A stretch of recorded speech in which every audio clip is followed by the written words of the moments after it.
pas acheter la féminité. La féminité ne s'achète pas, ni avec de l'argent, ni avec des vêtements, ni avec des accessoires, ni avec des discours. Tu peux acheter une robe, tu peux acheter du maquillage, tu peux acheter un parfum, mais tu ne peux pas acheter ce qui ne se voit pas immédiatement. La féminité n'est pas un décor, ce n'est pas une mise en scène, ce n'est pas une performance. La féminité, c'est une présence. C'est la manière d'entrer dans une pièce, la façon d'écouter sans interrompre, la capacité à recevoir sans vouloir dominer, le rapport au temps, au silence, à l'émotion. Une femme féminine n'a pas besoin de le prouver, elle n'essaie pas de convaincre, elle n'imite pas, elle ne surjoue pas, elle est. Aujourd'hui, beaucoup confondent féminité et apparence. Elles pensent que plus c'est cher, plus c'est féminin. Plus c'est voyant, plus c'est puissant. C'est faux.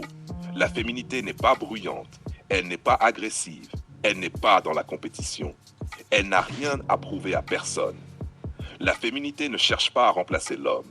Elle ne cherche pas à le copier. Elle ne cherche pas à être meilleure qu'eux. Elle cherche l'harmonie, pas la domination. Et c'est là que ça dérange. Parce que ce qui ne s'achète pas oblige à un travail intérieur, à une vérité personnelle, à une cohérence.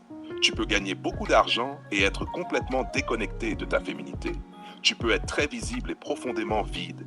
Tu peux avoir tous les codes extérieurs et aucun ancrage intérieur. La féminité ne se décrète pas. Elle ne se revendique pas. Elle se ressent. Et surtout, elle se reconnaît instantanément. Par ceux qui savent. Par ceux qui ont une colonne vertébrale. Par ceux qui ne confondent pas le prix avec la valeur. Tu es féminine. Ou tu ne l'es pas. Et si tu ne l'es pas, aucun achat ne viendra combler ce vide. La bonne nouvelle, c'est que la féminité peut se retrouver. Mais elle ne s'achète pas. Elle se cultive. Dans le calme, dans la justesse, dans la vérité. Comprendra qui pourra.